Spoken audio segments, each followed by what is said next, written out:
തിരുവചന ശ്രോതാക്കൾക്ക് യേശുക്രിസ്തുവിൻ്റെ നാമത്തിൽ ഞങ്ങളുടെ സ്നേഹവന്ദനം. നിങ്ങളുടെ ഭവനത്തിൽ ദൈവത്തിൻ്റെ വചനവുമായി ഒരു പ്രാവശ്യം കൂടെ വരുവാൻ നിങ്ങൾ ഞങ്ങളെ അനുവദിച്ചതിനാലും ദൈവം ഇങ്ങനെയുള്ള ക്രമീകരണം ചെയ്തതിനാലും ദൈവത്തെ സ്തുതിക്കുകയും മഹത്വപ്പെടുത്തുകയും ചെയ്യുന്നു. ദൈവത്തിൻ്റെ വചനം സ്വർഗത്തിൽ എന്നേക്ക് സ്ഥിരമായിരിക്കുന്നു എന്ന് നാം ദൈവവചനത്തിൽ വായിക്കുന്നു.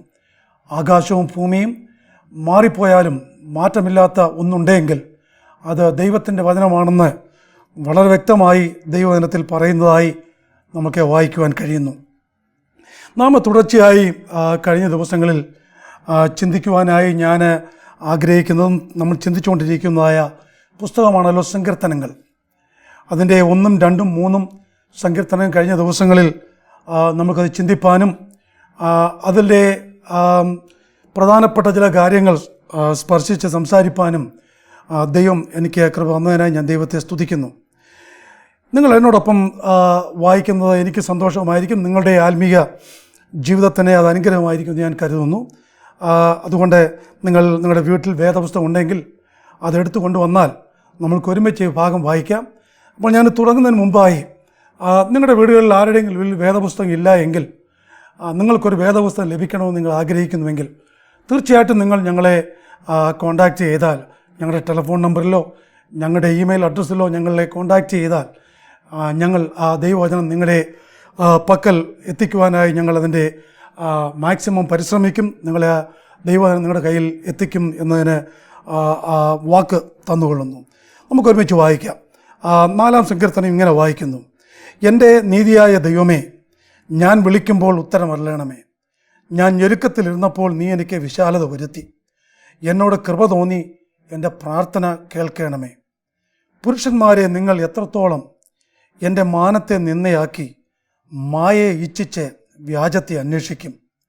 യഹോവ ഭക്തനെ തനിക്ക് വേർതിരിച്ചിരിക്കുന്നു എന്നറിവീൻ. ഞാൻ യഹോവയെ വിളിച്ചപേക്ഷിക്കുമ്പോൾ അവൻ കേൾക്കും. നടുങ്ങുവീൻ, പാപം ചെയ്യാതിരിപ്പീൻ. നിങ്ങളുടെ കിടക്കമേൽ ഹൃദയത്തിൽ ധ്യാനിച്ച് മൗനമായിരിപ്പീൻ. നീതിയാഗങ്ങളെ അർപ്പിപ്പീൻ. യഹോവയിൽ ആശ്രയം വെപ്പീൻ. നമുക്ക് ആർ നന്മ കാണിക്കുമെന്ന് പലരും പറയുന്നു.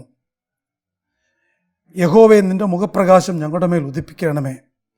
ധാന്യവും വീഞ്ഞും വർദ്ധിച്ചപ്പോൾ അവർക്കുണ്ടായതിലും അധികം സന്തോഷം നീ എൻ്റെ ഹൃദയത്തിൽ നൽകിയിരിക്കുന്നു. ഞാൻ സമാധാനത്തോടെ കിടന്നുറങ്ങും. നീയല്ലോ യഹോവേ എന്നെ നിർഭയം വസിക്കുമാറാക്കുന്നത്.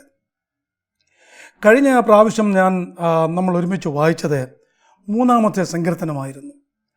ആ സങ്കീർത്തനം വായിച്ചപ്പോൾ അതിൻ്റെ ചരിത്ര പശ്ചാത്തലം ഞാൻ നിങ്ങളോട് അല്പമായി ഷെയർ ചെയ്തിരുന്നു. ആ സങ്കീർത്തനം നാം വായിച്ചപ്പോൾ അതിൽ ഞാൻ പറഞ്ഞു, ഈ സങ്കീർത്തനം 3-ാം സങ്കീർത്തനം ഒരു പ്രഭാത സങ്കീർത്തനമായി അതിനെക്കുറിച്ച് വേദപണ്ഡിതന്മാർ അഭിപ്രായപ്പെടുന്നു. കാരണം ആ സങ്കീർത്തനത്തിൽ ഇങ്ങനെ വായിക്കുന്നു: ഞാൻ കിടന്നുറങ്ങി, യഹോവ എന്നെ താങ്ങുകയാൽ ഉണർന്നിരിക്കുന്നു എന്ന് അതിൻ്റെ 5-ാം വാക്യത്തിൽ വായിക്കുന്നത് കൊണ്ട് അതൊരു പ്രഭാത കീർത്തനമായി അല്ലെങ്കിൽ പ്രഭാത സങ്കീർത്തനമായി എന്ന് അതിനെക്കുറിച്ച് കണക്കാക്കുന്നു. അത് എഴുതുവാനുള്ള കാരണം ഞാൻ പറയുകയുണ്ടായി. അങ്ങനെ അതൊരു പ്രഭാത സങ്കീർത്തനമായിരുന്നുവെങ്കിൽ ഈ 4-ാം സങ്കീർത്തനത്തെക്കുറിച്ച് പറഞ്ഞിരിക്കുന്നത് ഇതൊരു സന്ധ്യാ സങ്കീർത്തനമായി അല്ലെങ്കിൽ സന്ധ്യയ്ക്ക് പാടുന്ന ഒരു സങ്കീർത്തനമായി ഈ സങ്കീർത്തനം ഇരിക്കുന്നുവെന്ന് അതിനെക്കുറിച്ച് വേദപണ്ഡിതാക്കൾ അഭിപ്രായപ്പെടുന്നു. ഇത് സങ്കീർത്തനം എന്ന് പറയുമ്പോൾ നമുക്കറിയാം, സങ്കീർത്തനം പാട്ടായിട്ടുണ്ട്, പ്രാർത്ഥനയായിട്ടുണ്ട്. എന്നാൽ ഈ സങ്കീർത്തനം അതിൻ്റെ തലക്കെട്ടിൽ വായിക്കുമ്പോൾ പ്രത്യേകമായ സ്ട്രിങ്സ് കൊണ്ടുള്ള ഇൻസ്ട്രുമെൻ്റ് ഉപയോഗിച്ച് ദാവീദ് പാടിയിരിക്കുന്ന ഒരു സങ്കീർത്തനമെന്നാണ് ഇതിനെക്കുറിച്ച് നമുക്ക് വായിപ്പാൻ കഴിയുന്നത്. ദാവീദിൻ്റെ ചരിത്രം നോക്കിയാൽ ദാവീദ് വളരെ ഭംഗിയായി സംഗീത ഉപകരണങ്ങൾ ഉപയോഗിക്കുന്നതിൽ വളരെ അറിവുള്ള മനുഷ്യനായിരുന്നു എന്ന് ദാവീദിൻ്റെ ജീവിതത്തിൽ നിന്ന് അറിയുവാൻ കഴിയുന്നു. ഇതിൽ മൊത്തമായി അടങ്ങിയിരിക്കുന്നത് 8 വാക്യങ്ങൾ അടങ്ങിയിരിക്കുന്ന ഒരു ചെറിയ സങ്കീർത്തനമാണ് ഈ സങ്കീർത്തനമെന്ന് അതിൻ്റെ ആരംഭത്തിൽ നിന്ന് വായിക്കുമ്പോൾ നമുക്ക് കാണുവാനായി കഴിയും. ഇതിനകത്ത് നാം വായിക്കുമ്പോൾ പ്രധാനമായിട്ട് ദാവീദിൻ്റെ ജീവിതത്തിൽ ദാവീദ് അനുഭവിക്കുന്നതായ അല്ലെങ്കിൽ ദാവീദ് കടന്നു പോകുന്നതായ വലിയ വിഷമമുള്ളതായ ഒരു സന്ദർഭങ്ങളിൽ തനിക്ക് എത്രയും പെട്ടെന്ന് ദൈവത്തിൽ നിന്ന് ഒരു മറുപടി ലഭിക്കാനായിട്ട് താൻ വളരെ വളരെ കരഞ്ഞു പ്രാർത്ഥിക്കുന്ന ഒരു രംഗമാണ് ഇതിൻ്റെ പ്രാരംഭത്തിൽ നമുക്ക് കാണുവാൻ കഴിയുന്നത്.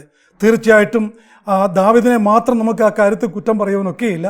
നമ്മുടെ ജീവിതത്തിലൊക്കെ പെട്ടെന്നുള്ളതായ പ്രയാസങ്ങൾ നമ്മുടെ ജീവിതത്തിൽ കടന്നു വരുമ്പോൾ അത് എന്ത് ചെയ്യണമെന്നറിയാതെ അതിനൊരു പോംവഴി എന്താണെന്ന് കാണുവാൻ കഴിയാതെ നമ്മൾ ബന്ധപ്പെട്ട് അതിൻ്റെ മാർഗങ്ങൾ ഓടും. എന്നാൽ ദാവീദിനെ ഈ സാഹചര്യത്തിൽ ദാവീദ് ആയിരിക്കുന്ന അവസ്ഥയിൽ ദാവീദിന് മറ്റൊരു സാഹചര്യം ലഭിക്കാൻ ഇല്ലാതിരിക്കുമ്പോൾ ദൈവത്തിലുള്ള ആശ്രയമല്ലാതെ മറ്റൊരാശ്രയം ദാവീദിനെ കാണുവാൻ കഴിയാത്തതുകൊണ്ട് തൻ്റെ ആ ഡിസ്ട്രസ്സിൻ്റെ സമയത്ത് അതിൽ നിന്നൊരു തൻ്റെ ആ ഇടുങ്ങിയ അവസ്ഥയിൽ നിന്ന്, തൻ്റെ ആ ജീവിതത്തിൻ്റെ ടെൻഷൻ നിറഞ്ഞ അവസ്ഥയിൽ നിന്ന്, തൻ്റെ ജീവിതത്തിൻ്റെ ഭയം നിറഞ്ഞ അവസ്ഥയിൽ നിന്ന് തന്നെ വിടുവിപ്പാൻ അവിടെ ആരുമില്ലെന്ന് ദാവീദിനറിയാം. ഞാൻ നേരത്തെ 3-ാം സങ്കീർത്തനം വായിച്ചപ്പോൾ ഞാൻ പറഞ്ഞിരുന്നല്ലോ, ദാവീദ് തൻ്റെ മകനായ അബ്ശാലോമിനെ ഭയന്ന് തൻ്റെ മകനായ അബ്ശാലോം തനിക്ക് കുറേ ആളുകളെല്ലാം ചേർത്തിണക്കി ദാവീദിനെ സിംഹാസനത്തിൽ നിന്ന് മാറ്റിയിട്ട് ആ സിംഹാസനം അബ്ശാലോം എടുക്കുവാനുള്ള ക്രമീകരണത്തിൽ അങ്ങനെ ചെയ്തപ്പോൾ ദാവീദ് തൻ്റെ ജീവനെ ഭയന്നുകൊണ്ട് തൻ്റെ കൊട്ടാരം വിട്ട് ഓടിയ ഒരു രംഗമാണ്.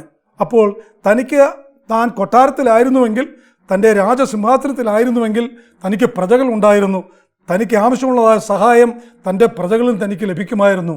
എന്നാൽ ഈ ഒരു സാഹചര്യത്തിൽ തനിക്ക് ആരും സഹായിപ്പാനില്ലാത്ത ഒരു സാഹചര്യം. അങ്ങനെ ഇരിക്കുമ്പോൾ തനിക്ക് തന്നെ തോന്നി തൻ്റെ കഷ്ടതയും തൻ്റെ പ്രയാസവും തൻ്റെ ആ ഇടുങ്ങിയ അനുഭവം അത് വളരെ ദൈർഘ്യമായി തോന്നുന്നല്ലോ എന്ന് തോന്നിയിട്ട് ദാവീദ് വളരെ ബന്ധപ്പെട്ട് ദൈവത്തോട് പ്രാർത്ഥിക്കുന്ന പ്രാർത്ഥനയാണ് നമുക്കിവിടെ പ്രാർത്ഥിപ്പാൻ കഴിയുന്നത്. ഇതിൻ്റെ പ്രാരംഭ വാക്യത്തിൽ ഇങ്ങനെയാണല്ലോ വായിക്കുന്നത്, എൻ്റെ നീതിയായ ദൈവമേ, ഞാൻ വിളിക്കുമ്പോൾ ഉത്തരമല്ലണമേ. ദൈവത്തിൻ്റെ വചനം നാം വായിച്ചാൽ, വേദപുസ്തകം നാം വായിച്ചാൽ ദൈവത്തിന് വിവിധ നിലയിലുള്ള പേരുകൾ കൊടുത്തിരിക്കുന്നതായി നമുക്ക് കാണുവാനായി കഴിയും. സമാധാനത്തിൻ്റെ ദൈവം, പ്രത്യാശയുടെ ദൈവം, സ്നേഹത്തിൻ്റെ ദൈവം എന്നിത്യാദി പേരുകൾ ദൈവത്തിന് കൊടുത്തിരിക്കുന്നതായി കാണുവാൻ കഴിയും. ഇവിടെ ദാവീദ് ദൈവത്തെ വിളിച്ച് പ്രാർത്ഥിക്കുമ്പോൾ ദാവീദ് ഉപയോഗിക്കുന്ന വാക്ക് അല്ലെങ്കിൽ ആ പ്രാർത്ഥനയിൽ താൻ ആരംഭിക്കുന്ന വാക്ക് ഇങ്ങനെയാണ്, എൻ്റെ നീതിയായ ദൈവമേ, ഞാൻ വിളിക്കുമ്പോൾ കേൾക്കണമേ. അപ്പോൾ തനിക്ക് മനസ്സിലായി തൻ്റെ ജീവിതം ഒരു മാനുഷികമായ നിലയിൽ തനിക്ക് നീതി കിട്ടുവാൻ കഴിയാത്ത ഒരു സാഹചര്യത്തിൽ താനിവിടെ ആയിരിക്കുമ്പോൾ ദൈവത്തിന് മാത്രമേ തൻ്റെ ഈ കാര്യത്തിൽ തനിക്കൊരു നീതിയായ ഒരു ന്യായപാലനം ലഭിക്കുകയുള്ളൂ എന്ന് കരുതിക്കൊണ്ട് ദാവീദ് ദൈവത്തെ വിളിക്കുന്നു, എൻ്റെ നീതിയായ ദൈവമേ, എൻ്റെ പ്രാർത്ഥന കേൾക്കണമേ. ഞാൻ പറഞ്ഞല്ലോ, ദൈവത്തിന് പല പേരുകൾ ദൈവത്തിൻ്റെ വചനത്തിൽ ഉപയോഗിച്ചിട്ടപ്പോൾ മറ്റു പേരുകൾ ഇതാണ്: സർവജ്ഞനായ ദൈവം, സർവ്വവ്യാപിയായ ദൈവം, സർവശക്തനായ ദൈവം. സർവജ്ഞനായ ദൈവം എന്ന് പറയുമ്പോൾ ദൈവത്തിന് അറിയുവാൻ കഴിയാത്തതായി ഒന്നും നമ്മുടെ ജീവിതത്തിലില്ല. നമ്മെ നല്ലതുപോലെ അറിയുവാൻ, മറ്റാർക്കും അറിയുവാൻ കഴിയാത്ത വിധത്തിൽ ദൈവത്തിന് നമ്മെ അറിയുവാൻ കഴിയും. അതുപോലെ ദൈവം സർവ്വവ്യാപിയാണ്. ദൈവം നമ്മുടെ ജീവിതത്തിൻ്റെ എല്ലാ ഇടങ്ങളിലും എല്ലാ സ്ഥലങ്ങളിലും ഒരുപോലെ നമുക്ക് സ്പർശിക്കുവാൻ, അനുഭവിപ്പാൻ കഴിയുന്ന ഒരു ദൈവിക ശക്തിയുണ്ട്. ആ ദൈവത്തെക്കുറിച്ച് അവൻ സർവ്വവ്യാപിയാണ്. മാത്രമല്ല, ദൈവത്തെക്കുറിച്ച് പറയുന്നു അവൻ സർവശക്തനാണെന്ന് ദൈവത്തെക്കുറിച്ച് പറയുന്നു. അപ്പോൾ ദാവീദ് ഇത് ദൈവത്തെ വിളിച്ച് താൻ നീതിയായ ദൈവമേ എന്ന് വിളിച്ചു പറയുമ്പോൾ ദാവീദിനറിയാം താൻ ആയിരിക്കുന്നതായ ഈ പ്രയാസത്തിൽ നിന്ന് തന്നെ വിടുവിപ്പാൻ ദൈവത്തിനല്ലാതെ മറ്റാർക്കും ഇത് ചെയ്യുവാനായി കഴിയുകയില്ല. മനുഷ്യൻ തന്നെ വിടുവിപ്പാനായി അല്ലെങ്കിൽ മനുഷ്യനെ നശിപ്പിക്കുവാനായി അനീതിയായിട്ടുള്ള മാർഗങ്ങൾ ഉപയോഗിക്കുമ്പോൾ ദാവീദ് ദൈവത്തോട് പറയും, ദൈവമേ, നീ നീതിയുള്ള ദൈവമാണ്, എൻ്റെ ഈ കാര്യത്തിൽ എന്നെ സഹായിക്കണമേ എന്ന് താനവിടെ വിളിച്ചു പറയുന്നതായി നമുക്ക് കാണുവാനായി കഴിയുന്നുണ്ട്. താനത് വിളിച്ചു പറയുക മാത്രമല്ല, താൻ അങ്ങനെ ആയിരിക്കുന്ന സാഹചര്യങ്ങൾ തൻ്റെ മനസ്സിൽ, തൻ്റെ ചിന്തയിൽ ആ വിധത്തിലുള്ള ദുഃഖവും പ്രയാസമൊക്കെ ഉണ്ടെങ്കിലും താൻ അവിടെ നിന്ന് ഒരു കാര്യം കൂടെ താൻ ഓർത്തു, ദൈവമേ, കഴിഞ്ഞ നാളുകളിൽ ഞാൻ കഷ്ടത്തിലായിരുന്നപ്പോൾ നീ എന്നെ വിടുവിച്ചതായ ദിവസങ്ങൾ ഞാൻ ഓർക്കുന്നു. അതാണ് അടുത്ത് തുടർന്ന് വായിക്കുന്നത്, ഞാൻ ഞെരുക്കത്തിലിരുന്നപ്പോൾ നീ എനിക്ക് വിശാലത വരുത്തി, എന്നെ സഹായിപ്പാൻ ആരുമില്ലാത്ത സ്ഥാനങ്ങൾ, അല്ലെങ്കിൽ എന്നെ സഹായിപ്പാൻ, എന്നെ വിടുവിപ്പാൻ ആരുമില്ലാത്ത അവസ്ഥ എൻ്റെ ജീവിതത്തിൽ ഉണ്ടായിരുന്നു. എന്നാൽ ആ സാഹചര്യത്തിൽ ഞാൻ നിങ്കിലേക്ക് നോക്കിയപ്പോൾ നീ എന്നെ വിടുവിച്ചു, നീ എന്നെ സഹായിച്ചു. അപ്പോൾ താൻ ദൈവത്തെ താൻ നീതിയായ ദൈവമെന്ന് വിളിക്കുമ്പോൾ താൻ ഒരു കാര്യം കൂടെ അതിൽ ഉറച്ചു നിന്ന് പറയുകയാണ്, ദൈവമേ നീ എന്നെ നേരത്തെ സഹായിച്ചിട്ടുണ്ട്. നീ എന്നെ നേരത്തെ സഹായിച്ചിട്ടുണ്ട് എങ്കിൽ ആ സഹായിച്ച ദൈവം എൻ്റെ ഈ സാഹചര്യത്തിൽ എന്നെ സഹായിപ്പാനായി നിനക്ക് കഴിയും എന്ന് താൻ അവിടെ പറയുകയാണ്. അതുകൊണ്ട് നീ കൃപ തോന്നി എൻ്റെ പ്രാർത്ഥന കേൾക്കണമേ. നോക്കൂ, അവിടെ പ്രത്യേകം താൻ ഉപയോഗിച്ചിരിക്കുന്ന വാക്ക്, ദൈവമേ നിൻ്റെ കൃപയുണ്ടെങ്കിൽ മാത്രമേ എൻ്റെ ഈ സാഹചര്യത്തിൽ നിന്ന് എനിക്ക് രക്ഷപ്പെടുവാനായി കഴിയുള്ളൂ. എന്താണ് ദൈവകൃപ എന്ന് പറഞ്ഞാൽ? നാം വിചാരിക്കും അതിന് ഇംഗ്ലീഷിൽ ഗ്രേസ് എന്ന് പറയും, അല്ലെങ്കിൽ മേഴ്സി എന്ന് പറയും. എന്നാൽ കൂടുതൽ സ്ഥലങ്ങളിലും ദൈവത്തിൻ്റെ വചനത്തിൽ ഗ്രേസ് എന്നുള്ള വാക്കാണ് ഉപയോഗിച്ചിരിക്കുന്നത്. കൃപയെന്ന് പറയുന്ന വാക്കിൻ്റെ അർത്ഥം നമുക്ക് അർഹിക്കുവാൻ കഴിയാത്ത സ്ഥാനത്ത് നമ്മുടെ മേൽ ചൊരിയുന്നതായ ദൈവത്തിൻ്റെ പ്രത്യേകമായ അനുഗ്രഹത്തിനാണ് ആ ദൈവത്തിൻ്റെ കൃപ എന്ന് പറയുന്നത്. അപ്പോൾ ദാവീദിനറിയാം, ദാവീദിൻ്റെ പ്രവൃത്തി കൊണ്ടോ, ദാവീദിൻ്റെ ജീവിതം കൊണ്ടോ, ദാവീദിൻ്റെ പുണ്യപ്രവൃത്തികൾ കൊണ്ടോ ഒന്നും ദാവീദിന് ദൈവത്തിൻ്റെ കൃപ ലഭിക്കുകയില്ല. അല്ലെങ്കിൽ ദാവീദ് ആയിരിക്കുന്ന അവസ്ഥയിൽ ദാവീദിന് രക്ഷപ്പെടുവാൻ തൻ്റെ യുക്തിപരമോ തന്ത്രപരമായ ഒരു കാര്യങ്ങളും ദാവീദിന് ഉപയോഗിക്കാനൊക്കെയില്ല. എന്നാൽ തന്നെ രക്ഷിപ്പാൻ കഴിയണമെങ്കിൽ ദൈവത്തിൻ്റെ കൃപ തനിക്കുണ്ടായിരിക്കണം എന്ന് ദാവീദ് അവിടെ പറഞ്ഞ് ദൈവത്തോട് പറയുന്നത്, ദൈവമേ എന്നോട് കൃപ തോന്നി എൻ്റെ പ്രാർത്ഥന കേൾക്കണമേ. പ്രിയ സ്നേഹിതരെ, നിങ്ങളിത് കേൾക്കുമ്പോൾ ഒരുപക്ഷെ നിങ്ങളുടെ പല വിഷയങ്ങളോട് ബന്ധത്തിൽ നിങ്ങൾ പ്രാർത്ഥിക്കുന്നവരായിരിക്കാം. നിങ്ങൾ പല ആവശ്യങ്ങൾ ദൈവത്തോട് അറിയിച്ച ഒരുപക്ഷെ നിങ്ങൾ ശരിയായ വിധത്തിൽ പ്രാർത്ഥിക്കുവാൻ നിങ്ങൾക്ക് അറിയയില്ലായിരിക്കാം. എന്നാൽ നിങ്ങൾക്ക് സംശയമായിരിക്കും, എൻ്റെ ഇങ്ങനെയുള്ള ആവശ്യങ്ങളിൽ ദൈവം എന്നെ സഹായിപ്പാൻ കഴിവുണ്ടോ? എൻ്റെ ജീവിതം ഞാനും നോക്കിയാൽ അങ്ങനെ ദൈവത്തിൻ്റെ ഒരു പ്രത്യേകമായ ആ കരുണയൊന്നും ലഭിക്കത്തക്കവണ്ണമുള്ള ജീവിതമല്ലല്ലോ എൻ്റെ ജീവിതമെന്ന് ഒരുപക്ഷെ ചിന്തിച്ചിരിക്കാം. എന്നാൽ ഞാൻ പറയട്ടെ, നമ്മുടെ ദൈവം കരുണയുള്ള ദൈവമാണ്. നമ്മുടെ ദൈവം ദീർഘക്ഷമയുള്ള ദൈവമാണ്. നമ്മുടെ ദൈവത്തിൻ്റെ കരുണ മനുഷ്യൻ്റെ കരുണ പോലുള്ള നമ്മുടെ ദൈവത്തിൻ്റെ. അപ്പോൾ നാം പ്രാർത്ഥിക്കുവാൻ ദൈവസന്നിധിയിൽ നാം കടന്നു വരുമ്പോൾ ആദ്യമായി നാം അറിഞ്ഞിരിക്കണം, നമുക്ക് പ്രാർത്ഥിപ്പാനുള്ള സ്വാതന്ത്ര്യം ദൈവം നമുക്ക് തന്നു എന്നുള്ളത്. എന്താണ് നമുക്ക് പ്രാർത്ഥിപ്പാൻ ലഭിച്ചിരിക്കുന്ന സ്വാതന്ത്ര്യം? എബ്രായ ലേഖനം 10-ാം അധ്യായം അതിൻ്റെ 19 മുതലുള്ള താഴോട്ടുള്ള വാക്യങ്ങൾ വായിക്കുമ്പോൾ അവിടെ ഇങ്ങനെയാണ് എഴുത്തുകാരൻ പറഞ്ഞിരിക്കുന്നത്, യേശു തൻ്റെ ദേഹം എന്ന തിരശ്ശീലയിൽ കൂടി നമുക്ക് വേണ്ടി പ്രതിഷ്ഠിച്ചതായ പുതു വഴിയിൽ കൂടി നമുക്കങ്ങ് കൃപാസനത്തിൻ്റെ അടുക്കലോളം ചെല്ലുവാനുള്ള സ്വാതന്ത്ര്യം ദൈവം നമുക്ക് തന്നു.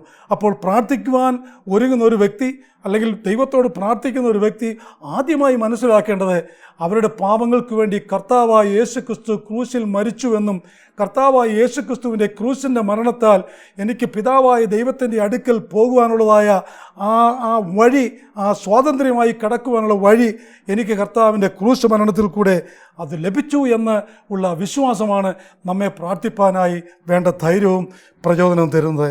രണ്ടാമതായി, നാം പ്രാർത്ഥിക്കുമ്പോൾ വിശ്വാസത്തോട് നാം പ്രാർത്ഥിക്കണം. ദൈവം എന്നെ സഹായിക്കും, ദൈവം എന്നെ വിടുവിക്കും. എൻ്റെ ഈ കാര്യത്തിൽ, എൻ്റെ ഈ അവസ്ഥയിൽ മറ്റാർക്കും എന്നെ സഹായിപ്പാൻ കഴിയില്ല എന്നെനിക്കറിയാം.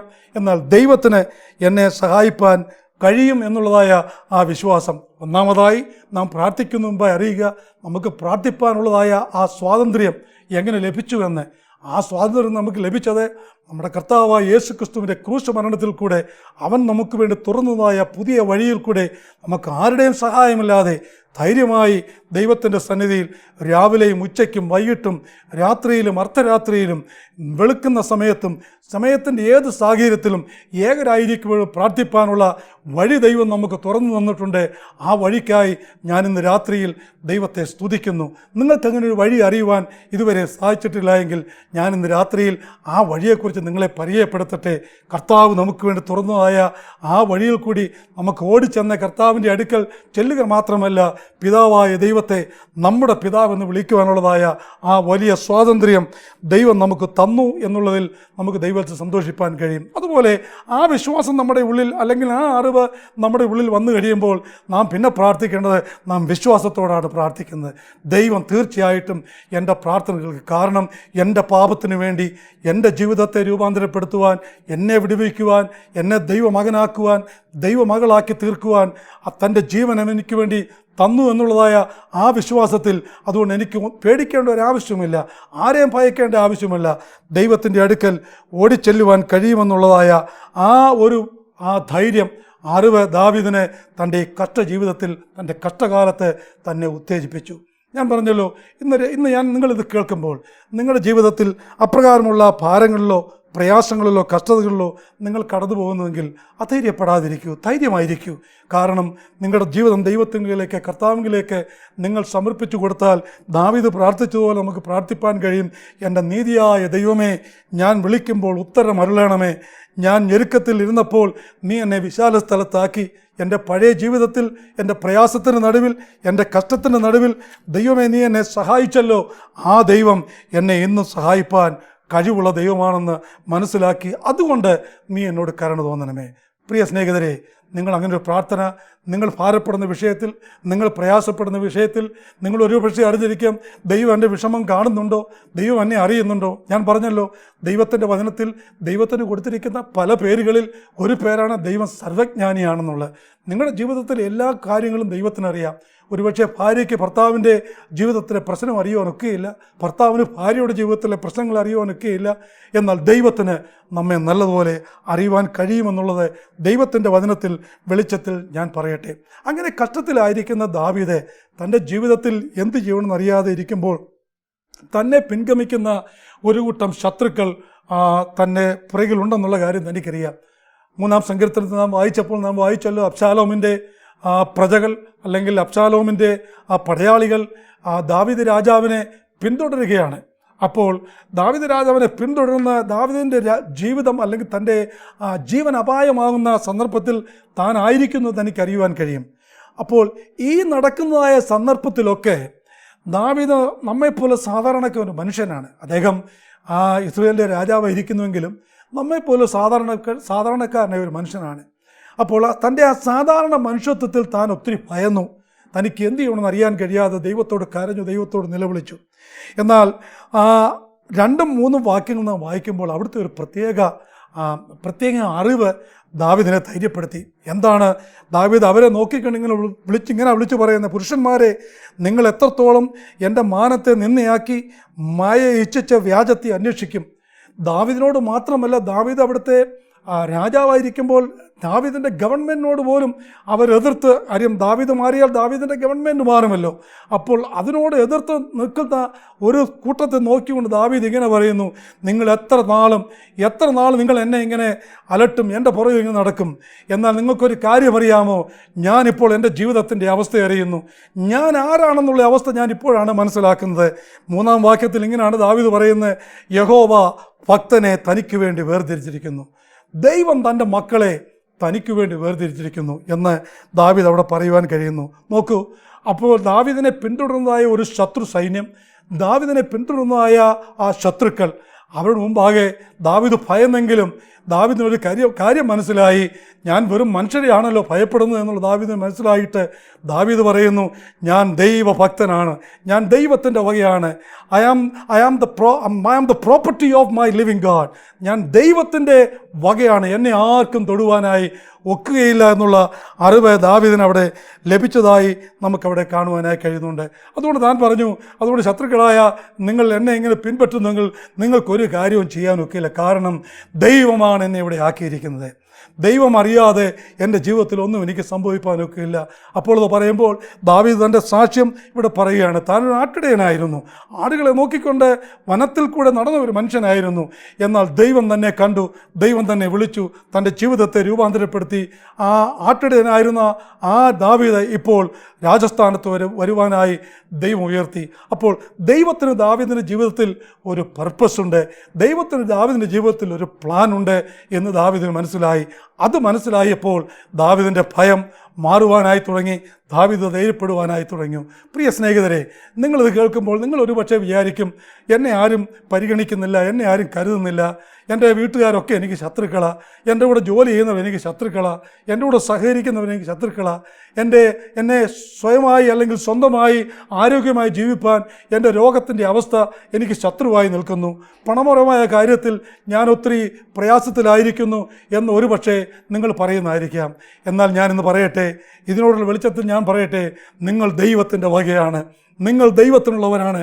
അതിന് പറയാനുള്ള കാരണം നാം ഉൽപ്പത്തി പുസ്തകത്തിൽ വായിക്കുമ്പോൾ ദൈവം തൻ്റെ സ്വരൂപത്തിലും സാദൃശ്യത്തിലും മനുഷ്യനെ സൃഷ്ടിച്ചു. നമ്മെ സൃഷ്ടിക്കുക മാത്രമല്ല, പാപം ചെയ്തതായ മനുഷ്യനെ രക്ഷിപ്പാനായി ദൈവം തൻ്റെ ഏകജാതനെ ഈ ഭൂമിയിലേക്ക് അയച്ചു. അതുകൊണ്ടാണ് ദാവീദ് ഇതറിയുന്നതിന് മുമ്പായി ദാവീദ് വിചാരിച്ചു, എൻ്റെ ജീവിതം കഷ്ടമായിപ്പോയല്ലോ, എന്നെ ആരും സഹായിക്കുകയില്ലല്ലോ, എന്നെ ആരും വിടുവിക്കുകയില്ലല്ലോ എന്ന് ദാവീദ് ദാവീദ് തന്നെ പറയുകയാണ്, എനിക്കിപ്പോൾ ഒരു കാര്യം അറിയാം, ഞാൻ ദൈവത്തിൻ്റെ വകയാണ്. ദൈവമാണ് എന്നെ സൂക്ഷിക്കുന്നത്. ശത്രുക്കൾ ഒരുപക്ഷെ എൻ്റെ ചുറ്റും എനിക്കെതിരായിട്ട് എന്നെ പിടിച്ച് അല്ലെങ്കിൽ എൻ്റെ ജീവൻ അപായപ്പെടുത്തുന്നൊരവസ്ഥയിൽ ഞാൻ ആയിരിക്കാമെന്ന് എൻ്റെ മാനുഷികമാവേശത്തെ ഞാൻ ചിന്തിക്കുന്നുണ്ടായിരിക്കാം. എന്നാൽ എനിക്കൊരു കാര്യം അറിയാം, ഞാൻ ദൈവത്തിൻ്റെ വകയാണ്. പ്രിയ സ്നേഹിതരെ, നിങ്ങളിത് കേൾക്കുമ്പോൾ ഞാൻ പറഞ്ഞതുപോലെ നിങ്ങൾ ഒരുപക്ഷെ നിരാശയുള്ള ജീവിതം നയിക്കുന്നവരായിരിക്കാം, നിങ്ങളുടെ ജീവിതത്തിൽ ഭാരമുള്ളവരായിരിക്കാം. നിങ്ങളൊരുപക്ഷെ നിങ്ങളുടെ സഹപാഠികൾ, നിങ്ങളുടെ വീട്ടുകാർ അല്ലെങ്കിൽ നിങ്ങളുടെ ചുറ്റുപാടുകൾ നിങ്ങൾക്കൊരു സ്നേഹമായ നിലയിൽ നിങ്ങളോട് ബന്ധം പുലർത്തുവാൻ താല്പര്യമില്ലാത്തവരായിരിക്കാം. എന്നാൽ നിങ്ങൾ മനസ്സിലാക്കൂ, നിങ്ങൾ ദൈവത്തിൻ്റെ വകയാണ്. ഇന്ന് രാത്രിയിൽ അല്ലെങ്കിൽ നിങ്ങൾ ഈ കേൾക്കുന്ന സന്ദേശം നിങ്ങളുടെ ജീവിതത്തിൽ, നിങ്ങളുടെ തകർന്ന ജീവിതത്തെ, നിങ്ങളുടെ താറുമാറായ ജീവിതത്തെ പുതുക്കിപ്പണിയുവാൻ ദൈവത്തിന് കഴിയുമെന്നുള്ള ആ വലിയ വിശ്വാസം ഞാൻ നിങ്ങളിലേക്ക് പകരുവാൻ ആഗ്രഹിക്കുന്നു. ദാവീദ് മനസ്സിലാക്കി, ഞാൻ ദൈവത്തിൻ്റെ വകയാണ്. നിങ്ങൾ ദൈവത്തിൻ്റെ വകയാണ്. നിങ്ങൾ ലോകത്തിൻ്റെ വകയല്ല. സാത്താനോ ശത്രുവിനോ നിങ്ങളുടെ മേൽ ഒരവകാശവുമില്ല. ഞാൻ പറഞ്ഞല്ലോ, ഒരുപക്ഷെ നിങ്ങളുടെ സ്നേഹിതരായിരിക്കാം, ഒരുപക്ഷെ നിങ്ങളുടെ വീട്ടിലുള്ള ആളുകളായിരിക്കാം, ഒരുപക്ഷെ നിങ്ങളെ അലട്ടുന്ന രോഗമായിരിക്കാം, ഒരുപക്ഷെ നിങ്ങളുടെ പണപരമായ കാര്യത്തിൽ അതായിരിക്കാം നിങ്ങളുടെ ശത്രുക്കൾ. എന്നാൽ ആ ശത്രുത മാറ്റുവാൻ കഴിയും നിങ്ങൾ ആരാകുമ്പോൾ, നിങ്ങൾ ദൈവത്തിൻ്റെ വകയാകുമ്പോൾ. നിങ്ങൾ ദൈവത്തിൻ്റെ വകയായി തീർന്നു എന്നുള്ള ആ ധൈര്യം നിങ്ങളുടെ മനസ്സിൽ ഉണ്ടായിട്ടില്ല എങ്കിൽ, അല്ലെങ്കിൽ ഇത് കേൾക്കുമ്പോൾ നിങ്ങൾ എന്നോട് ഒരുപക്ഷെ ചോദിച്ചേക്കാം, നിങ്ങൾ എന്താണ് ഈ പറയുന്നത്? ദൈവത്തിൻ്റെ വകയാണെന്ന് പറഞ്ഞാൽ ഞാൻ അതെന്താണ് മനസ്സിലാക്കുന്നത്? ഞാൻ പറഞ്ഞു തരാം.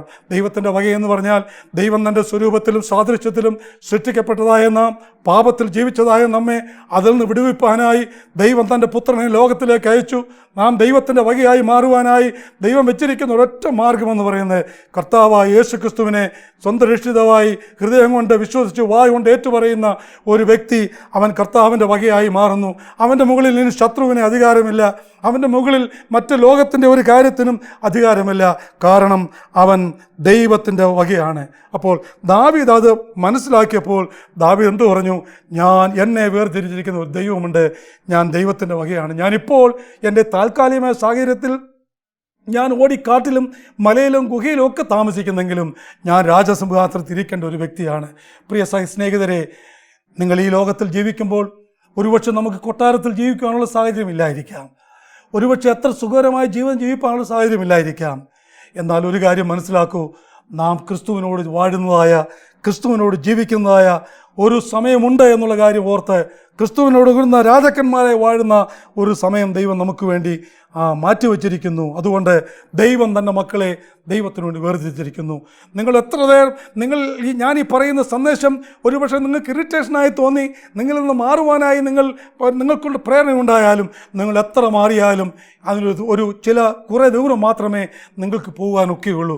നിങ്ങളുടെ ജീവനെക്കുറിച്ച്, നിങ്ങളുടെ ആത്മാവിനെക്കുറിച്ച് ഏറ്റവും കരുതലും ഏറ്റവും വിലമതിക്കുന്ന ഒരു വ്യക്തിയുണ്ട്, അത് മഹാദൈവമാണ്. ആ ദൈവത്തിന് നിങ്ങളുടെ ജീവിതം കൊണ്ട് ആവശ്യമുണ്ട് എന്നുള്ള കാര്യം ഞാൻ ഈ സമയത്ത് നിങ്ങളെ ഓർപ്പിച്ചു കൊള്ളട്ടെ.